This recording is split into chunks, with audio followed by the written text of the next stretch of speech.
নমস্কাৰ মই মজিদ বন্ধুসকল পলকতে চাওক আজি 9টা গুৰুত্বপূৰ্ণ খবৰ। প্ৰথমটো খবৰ, বান পৰিস্থিতিৰ বুজ ল'বলৈ অসমত উপস্থিত কেন্দ্ৰীয় মন্ত্ৰী জে.পি. নাড্ডা। মঙলবাৰে সন্ধিয়াৰ ভাগত ডিব্ৰুগড়ত উপস্থিত হয় কেন্দ্ৰীয় মন্ত্ৰী জে.পি. নাড্ডা আৰু আজি শিৱসাগৰ চৰাইদেউলৈ যাব জে.পি. নাড্ডা। লগতে বিহুবৰ আৰু নেপালী খুঁটিলৈ যোৱাৰ সম্ভাৱনা। বান বিধ্বস্ত লোকৰ সৈতে বাৰ্তালাপ কৰিব কেন্দ্ৰীয় মন্ত্ৰী জে.পি. নাড্ডাই। পৰৱৰ্তী খবৰ, দ্বিখণ্ডিত হ'ব চুবুৰীয়া ৰাষ্ট্ৰ পাকিস্তান। পাকিস্তানৰ পৰা স্বাধীনতা ঘোষণা বেলুচিস্তানৰ। 11 আগষ্টত স্বাধীন হ'ব বেলুচিস্তান। বিশ্বৰ সকলো বালুচক 11 আগষ্টৰ দিনটো উদযাপনৰ আহ্বান। বেলুচিস্তানক সাৰ্বভৌম ৰাষ্ট্ৰৰূপে ঘোষণা ৰিপাব্লিক অৱ বেলুচিস্তানৰ। বেলুচিস্তানৰ নিজা পতাকা আৰু নিজা মুদ্ৰা ছপোৱাৰ পৰিকল্পনা কৰিছে ৰিপাব্লিক অৱ বেলুচিস্তানে। পৰৱৰ্তী খবৰ, অসম প্ৰদেশ কংগ্ৰেছত আকৌ ওলাইছে গাদ্দাৰ। দল বিৰোধী কাৰ্যকলাপৰ অভিযোগত এইবাৰ একেলগে 24গৰাকী কংগ্ৰেছ কৰ্মীক বহিষ্কাৰ। দৰং জিলাৰ এই 24গৰাকী কংগ্ৰেছ কৰ্মীক একেলগে বহিষ্কাৰ কৰা হৈছে। সভাপতি গৌৰৱ গগৈৰ নিৰ্দেশত অসম প্ৰদেশ কংগ্ৰেছত চলিল চাফাই অভিযান। দৰ্শকসকল আৰু বহুতো গুৰুত্বপূৰ্ণ খবৰ আছে। তাৰ আগতে আপোনাক জনাওঁ যে যদি আপুনি এতিয়ালৈকে এইটো ভিডিঅ'ত লাইক কৰা নাই তেন্তে এতিয়াই ভিডিঅ'টোত লাইক কৰি দিয়ক আৰু এনেকুৱা ধৰণৰ ভিডিঅ' মই নিতৌ চাবলৈ চেনেলটো ছাবস্ক্ৰাইব কৰি কাষত থকা বেল আইকনটো প্ৰেছ কৰি ৰাখক। পৰৱৰ্তী খবৰ, এককাল পানীত নামি শিৱসাগৰৰ বান পৰিস্থিতি পৰ্যবেক্ষণ মুখ্যমন্ত্ৰী হিমন্ত বিশ্ব শৰ্মাৰ। মঙলবাৰে শিৱসাগৰত পানীত নামি বান পৰ্যবেক্ষণ কৰিলে মুখ্যমন্ত্ৰীয়ে। লগতে বানাক্ৰান্ত ৰাইজৰ লগত কৰিলে বাৰ্তালাপ আৰু ইয়াৰ পিছতে মুখ্যমন্ত্ৰীক প্ৰশংসাৰে উপচালে বিধায়ক অখিল গগৈয়ে। অখিল গগৈয়ে এই সন্দৰ্ভত ক'লে যে পানীত জাপ মাৰি খোজ কাঢ়িব পৰা মুখ্যমন্ত্ৰী মই আগতে কেতিয়াও দেখা নাই। পৰৱৰ্তী খবৰ, মধ্যপ্ৰাচ্যৰ যুদ্ধক লৈ ডাঙৰ খবৰ। আমেৰিকাৰ আক্ৰমণ বন্ধ ৰখাৰ মাজতে ইৰাণৰ বৃহৎ একশ্যন। আমেৰিকাৰ সামৰিক ঘাটিক লক্ষ্য কৰি ভয়ংকৰ আক্ৰমণ ইৰাণৰ।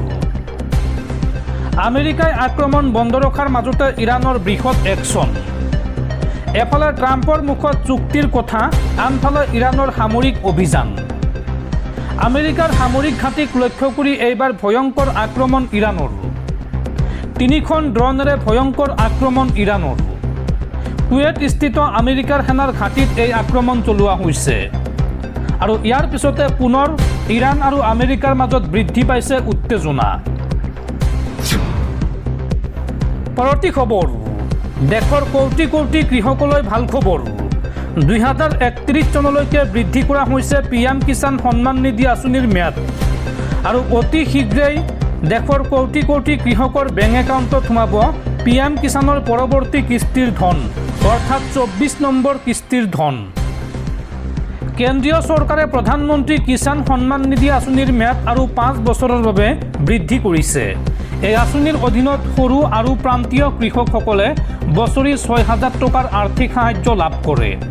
এই সাহায্যৰ মূল উদ্দেশ্য হৈছে কৃষকসকলে সাৰ, বীজ আৰু কৃষি কাৰ্যৰ অন্যান্য প্ৰয়োজনীয় সামগ্ৰী ক্ৰয় কৰাত যাতে আৰ্থিক সমস্যাৰ সন্মুখীন হ'বলগীয়া নহয়।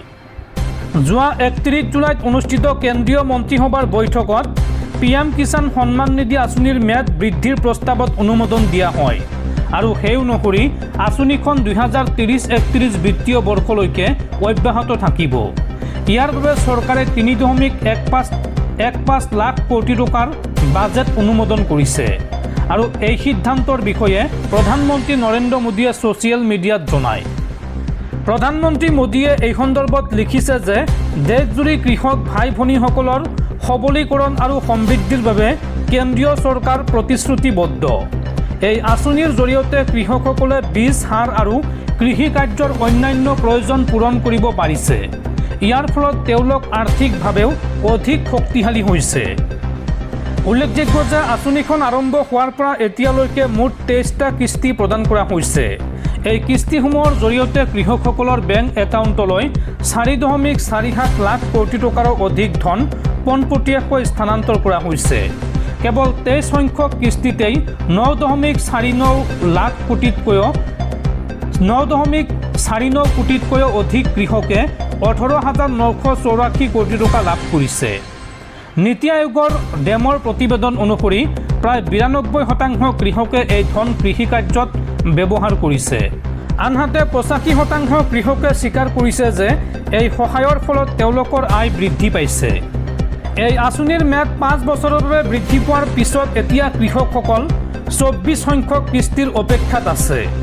23 সংখ্যক কিস্তি 20 জুনত মুকলি কৰা হৈছিল আৰু এতিয়া অনুমান কৰা হৈছে যে 24 সংখ্যক কিস্তিৰ ধন অক্টোবৰ মাহত দুৰ্গা পূজাৰ পূৰ্বে কৃষকসকলৰ বেংক একাউণ্টত জমা হ'ব পাৰে। অৱশ্য এই সন্দৰ্ভত কেন্দ্ৰীয় চৰকাৰে এতিয়াও কোনো আনুষ্ঠানিক তাৰিখ ঘোষণা কৰা নাই। উল্লেখযোগ্য যে পিএম কিষাণ আঁচনিৰ অধীনত বছৰত 3বাৰ অৰ্থাৎ প্ৰতি 4 মাহৰ মূৰে মূৰে মুঠ 6,000 টকা কৃষকসকলক প্ৰদান কৰা হয়। অৱশ্য দীৰ্ঘদিন ধৰি বিভিন্ন কৃষক সংগঠনে এই সাহায্যৰ পৰিমাণ বৃদ্ধি কৰাৰ দাবী জনাই আহিছে। তেওঁলোকৰ মতে বৰ্ধিত মূল্য বৃদ্ধিৰ পৰিপ্ৰেক্ষিতত বৰ্তমানৰ 6,000 টকাৰ সহায় পৰ্যাপ্ত নহয়। সেয়েহে এই সাহায্য বছৰি কমেও 10,000 টকালৈকে বৃদ্ধি কৰাৰ দাবী উত্থাপন কৰা হৈছে। পৰৱৰ্তী খবৰ, উজনি অসমৰ বন্যাত্মৰ কাষত আল্লাৰ ফৰিষ্টাৰ ৰূপত বদৰুদ্দিন আজমল। বান পীড়িতৰ বাবে আজমলৰ নিউ প্ৰজেক্ট।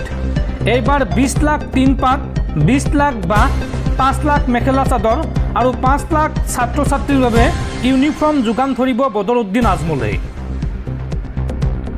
বান পীড়িতৰ বাবে বদৰুদ্দিন আজমলৰ নিউ প্ৰজেক্ট। বন্যাত্মৰ ঘৰ বান্ধি দিয়াৰ বাবে যোগান ধৰিব 20 লাখ টিন পাত আৰু ইতিমধ্যে টাটাৰ সৈতে এই সন্দৰ্ভত কথা পাতিছে বদৰুদ্দিন আজমলে। লগতে যোগান ধৰিব 20 লাখ বাঁহ আৰু যুৱতী মহিলাসকলৰ বাবে 5 লাখ মেখেলা চাদৰ যোগান ধৰিব বদৰুদ্দিন আজমলে আৰু ছাত্ৰ ছাত্ৰীসকলৰ বাবে 5 লাখ ইউনিফৰ্ম যোগান ধৰিব বদৰুদ্দিন আজমলে। বন্যাত্মৰ কাষত এতিয়া আল্লাৰ ফৰিষ্টাৰ ৰূপত মৌলানা বদৰুদ্দিন আজমল। পৰৱৰ্তী খবৰ, বজাৰৰ পৰা যধে মধে মৌ ঘি খোৱাৰ পূৰ্বে সাৱধান। কোম্পানীয়ে 100% বিশুদ্ধ বুলি ক'লেও সেয়া বিশুদ্ধ নহয়। ডাবৰ ইণ্ডিয়াৰ বিৰুদ্ধে এইবাৰ কঠোৰ পদক্ষেপ গ্ৰহণ কৰিছে ভাৰতৰ খাদ্য নিৰাপত্তা নিয়ন্ত্ৰক সংস্থা FSSAI-এ। ডাবৰৰ মৌ ঘিকে ধৰি কেইবাবিধ সামগ্ৰীৰ বিক্ৰীত নিষেধাজ্ঞা জাৰি FSSAI-ৰ। দেশৰ শীৰ্ষস্থানীয় FMCG সংস্থা ডাবৰ ইণ্ডিয়াৰ বিৰুদ্ধে কঠোৰ পদক্ষেপ গ্ৰহণ কৰিছে ভাৰতৰ খাদ্য নিৰাপত্তা নিয়ন্ত্ৰক সংস্থা food safety and standards authority of India, চমুকৈ FSSAI-এ।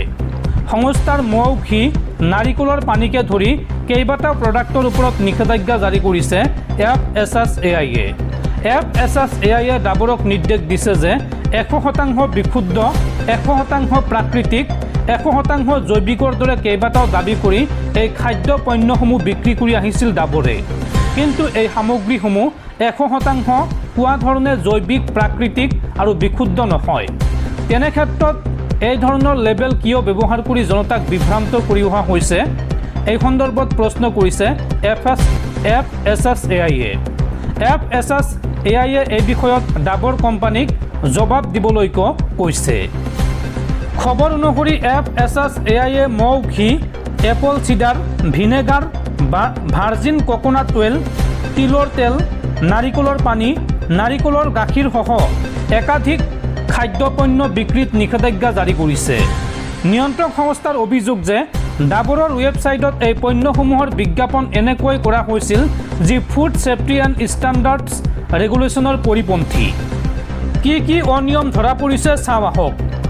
FSSAI-এ জনাইছে যে ডাবৰ হিমালয়ান এপল চিডাৰ ভিনেগাৰ আৰু ডাবৰ অৰ্গেনিক মৌৰ ক্ষেত্ৰত বৈধ অনুমোদন নোপোৱাকৈয়ে জৈৱিক ভাৰত লগো ব্যৱহাৰ কৰা হৈছে। ইয়াৰ উপৰি ডাবৰ অৰ্গেনিক মৌৰ ক্ষেত্ৰত বৈধ অনুমোদন অবিহনে জৈৱিক ভাৰত লগো ব্যৱহাৰ কৰা হৈছে। ইয়াৰ উপৰি ডাবৰ হোমমেড কোকোনাট মিল্কত 100% বিশুদ্ধ লেবেল লগোৱা হৈছে। এয়া যৌগিক খাদ্য পণ্যৰ ক্ষেত্ৰত অনুমোদিতই নহয়। নিয়ন্ত্ৰক সংস্থাৰ দাবী, ইয়াৰ পূৰ্বেও ডাবৰক এই ধৰণৰ বিভ্ৰান্তিকৰ 100% দাবী প্ৰত্যাহাৰৰ বাবে নটিচ পঠিওৱা হৈছিল, কিন্তু সংস্থাৰ পক্ষৰ পৰা এয়া সংশোধন কৰা নহ'ল আৰু সেইকাৰণে এইবাৰ খাদ্য নিয়ন্ত্ৰক সংস্থাই কঠোৰ পদক্ষেপ গ্ৰহণ কৰিছে।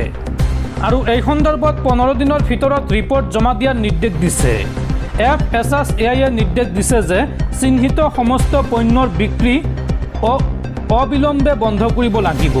কেৱল সেয়াই নহয়, একেধৰণৰ 100% দাবী লেখা অন্য কোনো খাদ্য পণ্য থাকিলেও সেইসমূহ বিক্ৰী কৰাত বাধা আছে। ইয়াৰ উপৰি 15 দিনৰ ভিতৰত এখন একশ্যন টোকেন ৰিপৰ্ট জমা দিব লাগিব ডাবৰে।